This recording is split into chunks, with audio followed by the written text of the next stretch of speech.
Gunung Lawu menjadi salah satu gunung yang sangat terkenal akan hal mistisnya.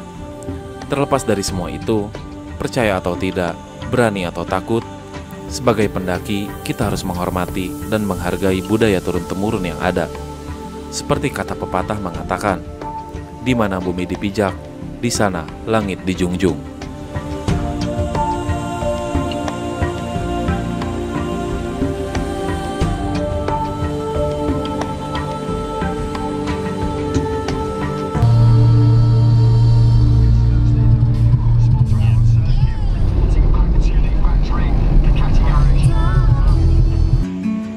Setelah menyelesaikan rangkaian Triple S, ketika di Sindoro, saya bertemu dengan satu orang yang ingin melanjutkan ke Gunung Lawu.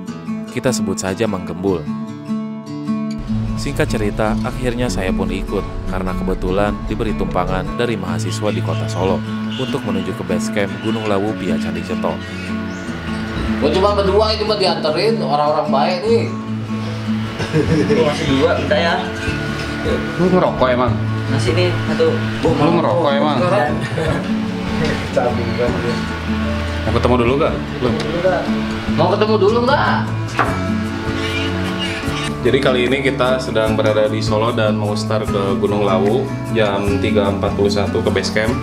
Sebelum ke base camp kita mau ketemu dulu temennya Mang Gembul di Purwosari ya? Di Purwosari. Ya, di stasiun Purwosari di sana.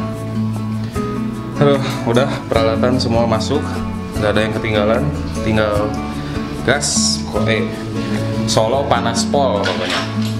Setelah menginap di kosan mereka, kami pun langsung melanjutkan perjalanan menuju stasiun Purwosari yang masih ada di kota Solo untuk menemui teman Mang Gembul yang merupakan pasutri yang juga berasal dari kota Jakarta.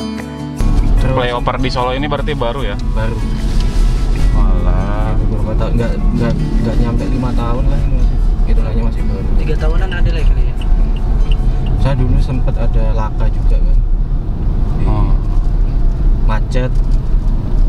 jadi dibikinin gini ya. Titik-titik krusial sini sama manahan. Nenek goceng cewek di sana. Di stasiun ini, kami hanya sekedar menemui beliau-beliau, para pendaki sepuh, legend, atau apalah itu.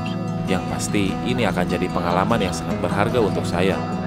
Tentunya, banyak pelajaran juga yang bisa saya dapatkan dari mereka. Jabungnya lu mau oke. Wah. Iya, cantik tuh anjir. Makasih ya. Ya, Let's go. Ini nggak ikut beneran jadi satu. Langsung ada base camp. Pakai motor dia. Ya tuh. Gini. Banget lu. Lu udah ngincer kayaknya. Gua kagak tahu. Aduh, bisa. Kami pun melanjutkan perjalanan kembali menuju base camp Gunung Lawu via Candi Ceto yang ada di Kabupaten Karanganyar. Tentunya, pasutri itu tidak ikut dengan kami dan menginap terlebih dahulu di kota Solo, yang rencana akan melanjutkan perjalanan menggunakan motor. Anjing, miring. Oh, ada 3 jalur anjir. yang sana air terjun yang bawah. Belum lah. Kaget nih. Gimana nih? Soalnya biasa jalur loro paling. Bingung baca mapnya nih. Iya sih, mapku anjing jaringanku, Cok. Oh, gak ada jaringan nih? Ngiri, Cok. Iya bener. Jadi ya. Iki. Oce. Aku kanan, tepuk kanan ya. Kanan aja, kanan ya. iya, Hati-hati loh, ini. ngarep. Anjing jalannya. Ya ngarep nih, tepuk kanan. Ini base camp. Turun. Wanjay. Anjir. Oke. Gila. Lurus tak gini lagi. Mas. Tarik napas. Tarik napas dalam-dalam. Ajakannya so. Apa tuh? Kayak apa itu tadi depan rumah? Jam 8 malam, kami pun tiba di base camp dan sempat bingung dengan base camp yang ada di sini karena nampak berbeda dengan base camp yang ada di Jawa Tengah. Meskipun base camp ini terletak masih di Jawa Tengah, tetapi Gunung Lawu terbagi dalam 2 teritori, yaitu Jawa Tengah dan Jawa Timur. Jadi, sepertinya budaya di sini sedikit bercampur. Tetapi, entahlah, saya tidak mau so tahu perihal ini. Gas, kamu. Buka langsung nanjak. Buka langsung nanjak. Baru buka nih. Mau pencitraan. Dikat ya aku ngomong pencitraan. Enggak, gua masukin anjir. Video. Video apa tuh? Wah, makasih ya. Pamit dulu ya, Pun ya. Ya. Sukses buat besok ya. Siap, amin. Sampai ketemu di sana Terus sampai kerja. Enggak nembok. Amin. Setelah 3 orang mahasiswa Solo pulang, tinggal kami berdua yang ada di base camp ini, dan tidak terlihat pendaki lain yang ada di sini. Mungkin karena pendakian Gunung Lawu baru dibuka kembali. Akhirnya kami pun bersiap istirahat untuk mengisi tenaga kembali setelah melakukan perjalanan yang lumayan panjang.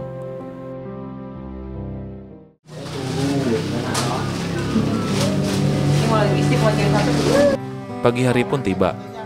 Setelah pasutri itu datang, kami pun packing ulang dan membagi beban ke masing-masing carrier supaya adil dan sesuai dengan kapasitasnya masing-masing. Lama.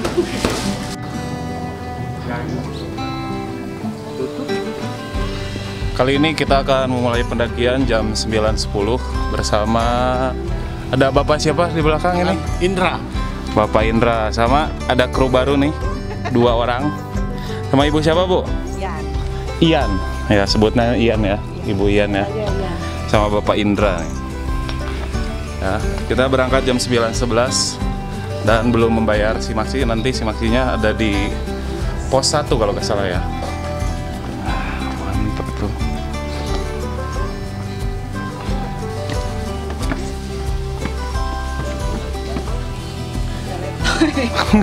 Masih pagi. Ya, Mang Bul. Ya, registrasi dulu kita. Gagap. Setelah melewati Candi Ceto, kami pun tiba di pos simaksi. Sebelum membayar, kami diharuskan untuk menceklis barang apa saja yang kami bawa untuk memudahkan pengecekan sampah ketika turun. Dan kami pun membayar simaksi sebesar Rp25.000 per orang. Go, ikut ya, Go. Anak Gori. Oh, anak Gori. Gori bukan yang ini ya? Bukan Gori Sragen. Gori kan coklatnya gini. Ikut yuk. Ikut.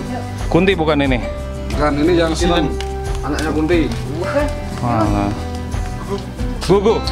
Masa Gugu. apa? Gugu. Kemarin naik juga. Gugu. Yuk, ikut yuk. Sini. Oh, pengen ke dia.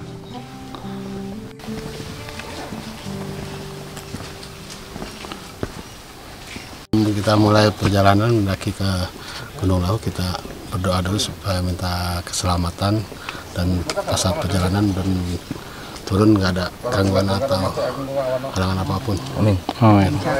Berdoa mulai. Ya, udah selesai. Gunung Lawu. Yes. Sebelum masuk hutan belantara, kami diharuskan melewati jalan coran sampai ke Candi Kete. Mungkin dikarenakan via Candi Ceto adalah base camp pendakian dan sekaligus tempat wisata. Jadi, jalan di sini relatif dipermudah, sehingga siapapun bisa menikmati keindahan budaya yang ada di sini.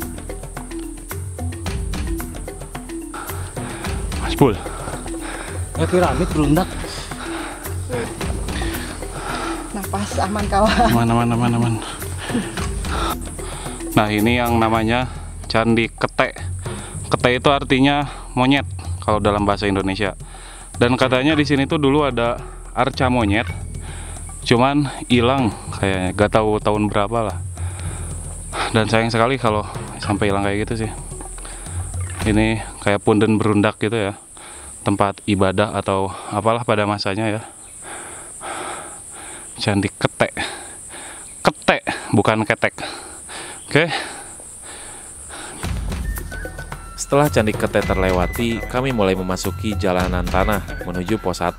Tetapi sebelum melewati pos 1, ada satu wisata sejarah lagi yang akan kami lewati, yaitu pemandian mata air Wonotirto, yang konon katanya bisa menyembuhkan beberapa penyakit bagi yang mempercayainya, dan dahulu kala menjadi salah satu pemandian Raja Brawijaya. Dari kapan Bu mulai mendaki Bu? Tahun berapa tuh kira-kira? tahun sekian. 80 ada, 90. 90-an ya.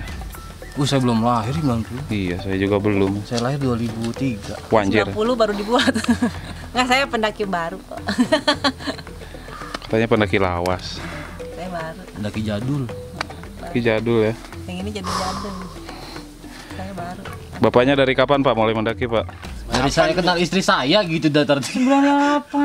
Apa dia pas kuliah? 99. berantem. 99 situ tuh baru naik tuh waktu ikut ke Merapi. Baru gede. Nostalgia dikit, nostalgia. Udah. Cerme ya. Udah, di situ dia selesai tuh. Setelah melewati pemandian, kami melewati area camp untuk wisatawan terlebih dahulu dan memilih untuk istirahat sebentar dan menghilangkan rasa haus sebelum mulai memasuki vegetasi yang semakin rapat.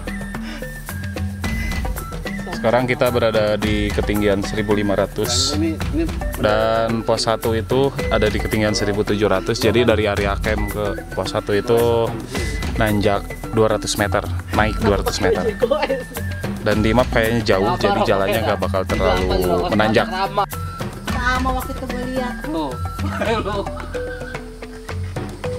Kami pun melanjutkan kembali perjalanan menuju pos 1 dan mulai memasuki vegetasi yang lumayan rapat.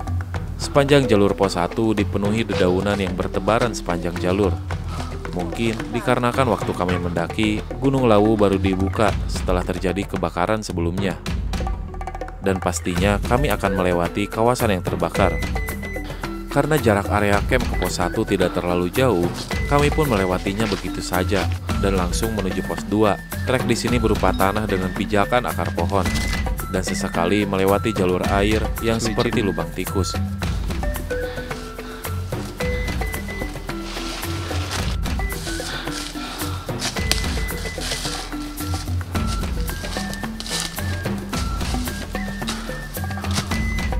Gunung Lawu Pia Candi Ceto adalah jalur yang relatif lebih panjang dari jalur yang lainnya. Dan dari pos 1 sampai pos 5, trek yang lumayan terjal harus kami lewati terlebih dahulu. Bisa aja dong Bul. Kalian istirahat lama ya tadi? Lama kali kami istirahat. Ya, lama lah. Pos 2? Pos 1. Satu. Pos 2 di atas, masih atas. Yang di mana? Yang dari garangan itu. Iya pos 1. Enggak mau ngecamp di mana? Sekuatnya sih. Iya sama. Sekuatnya aja.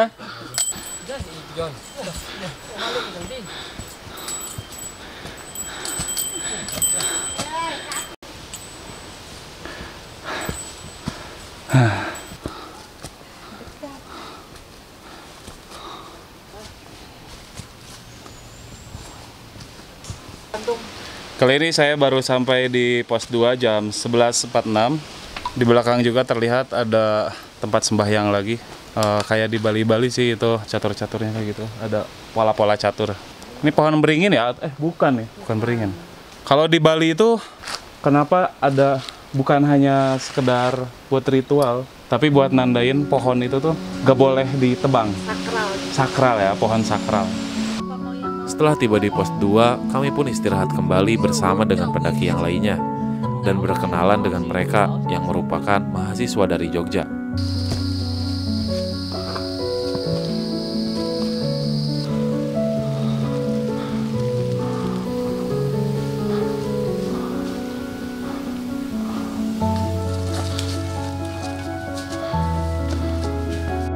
Sepanjang pendakian kami menuju pos 3, ditemani kabut yang lumayan tebal. Meskipun sejuk dan tenang, tetapi cuaca seperti ini membuat kami sedikit merasakan suasana mistis di Gunung Lawu.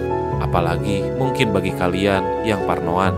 Tetapi kami berusaha untuk tetap berpikir positif.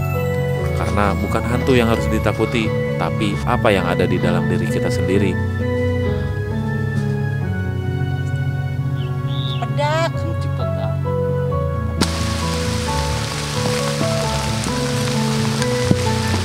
Ketika di tengah perjalanan, ternyata hujan menghampiri kami. Entah hujannya akan menjadi lama atau sebentar, tetapi kami tetap menggunakan jas hujan untuk terus bisa melanjutkan perjalanan. Ketika di dalam pendakian, kita harus meletakkan jas hujan pada tempat yang mudah untuk dijangkau di dalam carrier. Meskipun hujan bisa diprediksi, tetapi tidak semudah itu. Karena di pos 3 merupakan tempat sumber air, kami pun mengisi ulang air ke dalam botol. Setelah beristirahat dan mempertimbangkan estimasi juga cuaca, sepertinya kami tidak akan sampai di pos 5 yang merupakan area camp, yang pastinya akan kemalaman di jalan. Dan ya, berjalan di malam hari sangat tidak dianjurkan. Kami pun memilih untuk mendirikan tenda di pos 3 saja. Nggak apa-apa lah, jam 2 malam kali ya. Ulangi lagi dong dialog dari awal. Camp yuk di sini aja. Bul, ulangi Bul. Bul, tek ulang. Tek ulang Bul. Camp di sini aja ya Bul. Gimana? Kaskeun? Aing setuju Aing. Setuju ya. Gimana Pak, mau di sini aja Pak? Ke atas lumayan nih nanjak. Wah, 4 ke 5-nya. 3 ke 4 yang PR kan. Sabana besok pagi juga bisa kok nikmatin. Gak usah ngejar-ngejar sunrise lah, mesti nyampe. Iya, itu dia. Buka dia warung. Tutup. Sunrise gak usah dikejar kok. Gak usah, gak kemana-mana. Santai aja. Santai. Kalau kejar-kejar itu banyak celakanya. Mending di sini aja sih.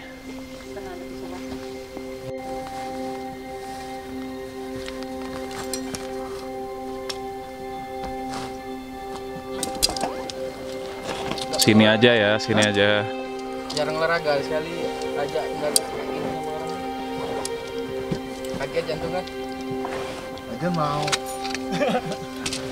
Iya ya, lu aja nih. Soalnya dulu lu kerinci katanya kan. Berarti orang Jambi.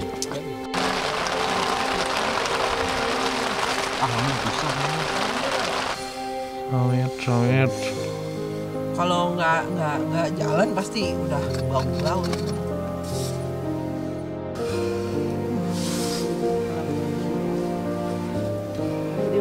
Nggak bisa dihubungin. Pendakian santai banget ini ya. Jam berapa sekarang anjir? Jam 5 anjir. Udah terang juga. Di pagi hari kami pun terbangun dan bersiap untuk melanjutkan pendakian menuju pos 4. Dan jalur yang akan kami lewati pasti masih terjal menanjak. Karena kemarin di sini diguyur hujan. Kami pun harus lebih berhati-hati karena trek yang akan kami lewati menjadi basah dan licin.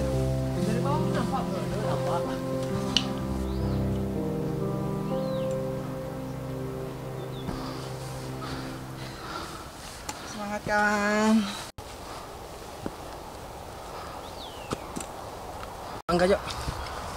Luar biasa nanjaknya, Wan. Luar biasa nih, Wan. Sampai dari kemarin. Jangan Pak, udah nanggung ini. Nanggung ya? Iya. Coba lihat.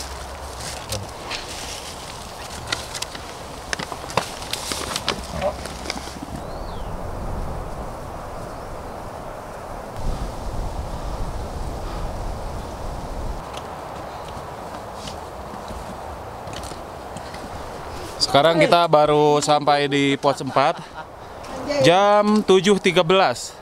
Estimasi tadi kita berangkat dari pos 3 itu jam 5. Sampai ke sini jam 7, 2 jam anjir. Harusnya cuman berapa? 80 menit ya. 80 menit itu sejam setengah. Dan sekarang jam 7.13. 2 jam 13 menit pos 4. Pos 4 ini kayaknya tanjakan terakhir nih depan. Soalnya udah kelihatan cahaya. Dan ini kita berada tepat di punggungan, di bawahnya lembah. Anginnya kencang banget di sini. Kami pun kembali beristirahat di pos 4. Sebenarnya kami sudah tidak sabar dengan trek landai sebelum pos 5 dan melewati sabana. Tetapi ingat, keterbukaan ketika di pendakian itu sangat penting. Jangan terlalu memaksakan raga. Untuk menuju pos 5, kami diharuskan melewati beberapa tanjakan lagi. Jalur di sini akan sedikit berbeda dari sebelum dan sesudah kebakaran. Mungkin dikarenakan beberapa pohon tumbang dan menutupi jalan. Jadi jalur sedikit dibelokkan. Jadi pemandangan di sini akan terasa ada yang kurang dan tumbuh-tumbuhan masih gosong. Meskipun sudah ada sedikit tumbuhan yang menghijau kembali, Semoga semuanya bisa pulih seperti sedia kala.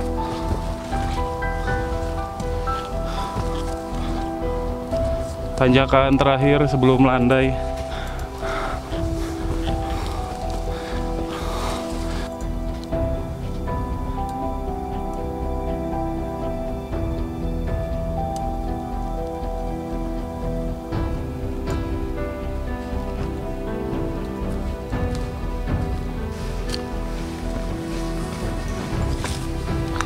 Setelah melewati tanjakan yang lumayan panjang, akhirnya kami mulai memasuki sabana. Dan ini artinya kami sudah dekat dengan pos 5. Sabana.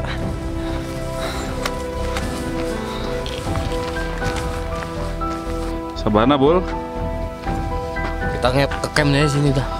Enak ya camp sini ya? Camp sini aja, udah nggak usah ke atas dah. Ke camp sini aja dulu. Kami tentar. Kan campnya di bawah anjing, tendanya.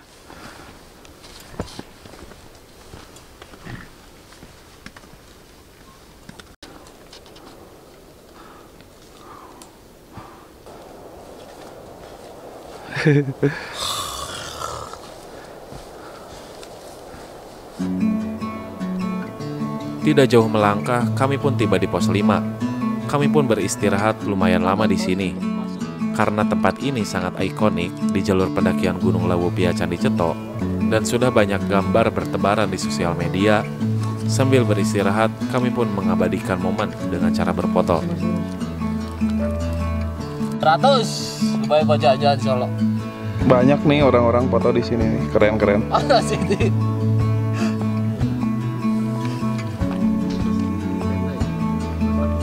Oh ya, foto-foto dulu. Mau dikit lagi. Foto-foto dulu di sini, kita turun di bablas. Bener. Habis ini kita ngajak lagi. Bang, kita ngajak tadi bang ya? Iya. Harus ya, udah kemana? Kami pun melanjutkan perjalanan menuju Pasar Dieng. Dikarenakan trek Pia Candi Ceto adalah trek terpanjang di Gunung Lawu, jadi dari pos ke pos akan terasa lebih jauh. Tapi jangan terlalu dirasa, kita nikmatin saja pendakiannya. Setidaknya setelah melewati pos 5, trek akan menjadi lebih landai dan melewati beberapa sabana. Sebelum sampai Pasar Dieng, kami pun melewati Gepak Menjangan dan memerlukan estimasi sekitar 1 jam untuk sampai di sini dari pos 5. Gupakan Menjangan. Kalau beruntung bisa lihat rusa sih di sini.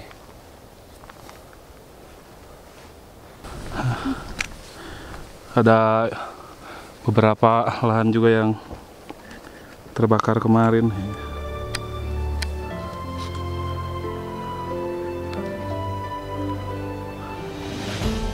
Dan di sini katanya suka ada rusa liar yang sering menampakkan diri. Tetapi ketika saya di sini, rusa-rusa itu tidak menampakkan diri. Mungkin hari ini saya sedang kurang beruntung. Ya Bol, pegangan gitu ya Bol. So sweet. Pegangan juga pun ke sini.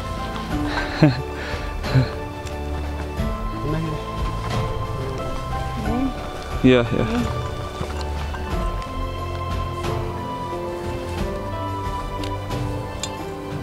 Belum nyerah, Bu? Masih semangat? Semangat dong. Iyalah.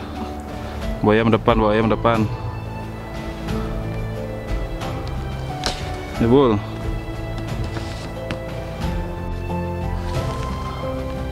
Sekarang saya sedang berada di tanjakan menuju Pasar Dieng.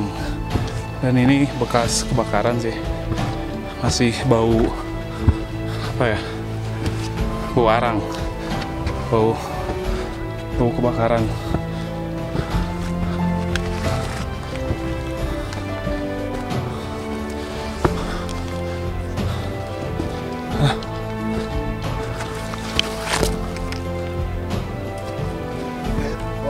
Air ada.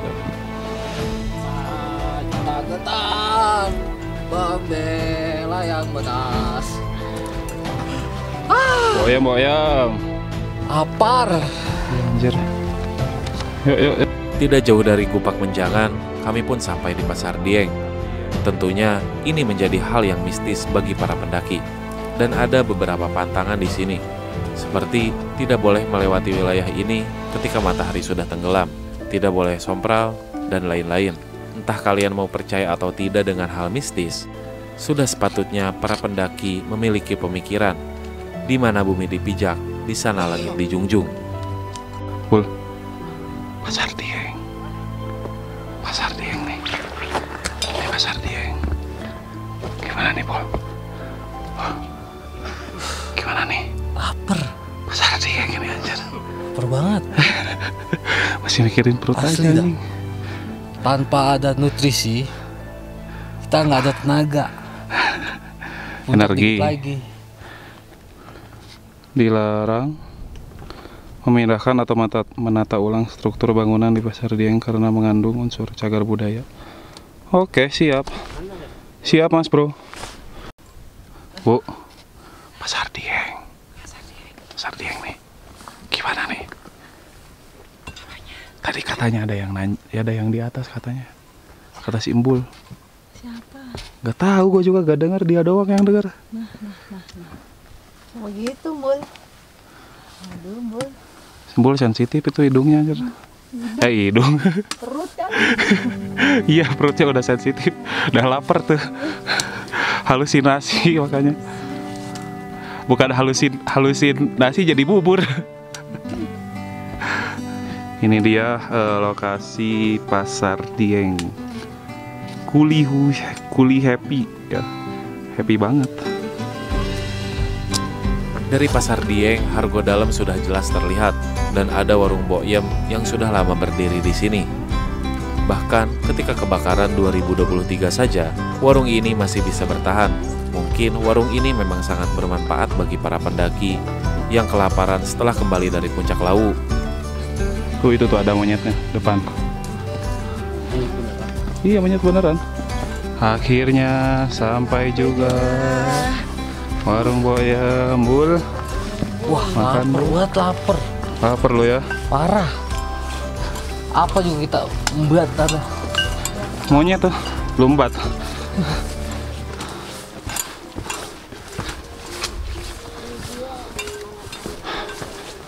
Akhirnya.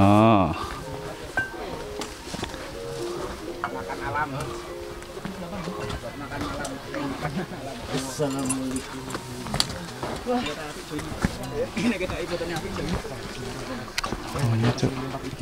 Hui.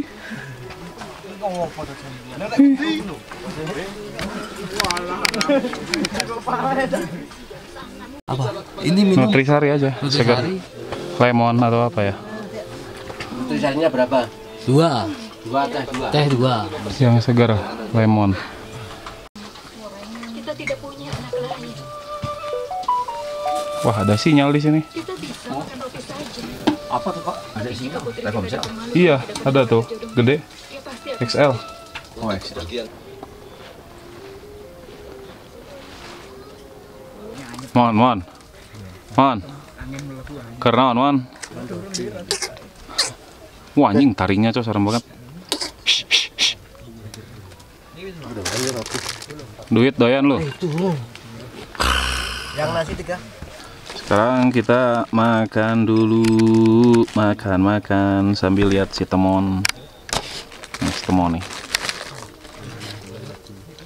Katanya 10. Spesial lebih lah. Bisa Lihat dulu jalur puncaknya, lihat dulu, review dulu. Gila sih jalur puncaknya sih. bener nih. Bener. Setelah puas makan pecel dan energi kami kembali terisi, kami pun melanjutkan pendakian menuju puncak Gunung Lawu dan harus melewati trek yang lumayan menanjak juga berbatu, sehingga kita diharuskan berhati-hati memilih pijakan. Salah sedikit, batu bisa terlepas dan menggelinding mengenai pendaki lain. Tetap fokus, perhatikan langkah dan ingat tujuan. Tujuan kita mendaki adalah untuk kembali pulang ke rumah dengan selamat, bukan hanya melulu tentang keindahan pemandangan dan puncak, tetapi keselamatan kita itu yang utama. Ingat, keluarga menanti di rumah. Akhirnya, setelah melewati perjalanan panjang, melewati tanjakan, kabut tebal, hujan, sabana, dan semua yang ada di jalur pendakian, kami pun sampai di Tugu Puncak Gunung Lawu yang sangat ikonik. Tak disangka-sangka, yang tadinya rencana akan menjadi gunung terakhir di list pendakian Gunung Jawa Tengah, ternyata takdir berkata lain. Dan saya sekarang berada di puncak Gunung Lawu. Ternyata hidup itu sangat mengejutkan, walaupun kita telah merencanakan. Terima kasih yang sebanyak-banyaknya kepada semua orang baik yang saya temui dalam pendakian Gunung Jawa Tengah. Semoga suatu saat saya bisa membalas kebaikan kalian. Dan sampai jumpa di pendakian selanjutnya. Kita udah sampai di Lawu. Singkat banget anjir.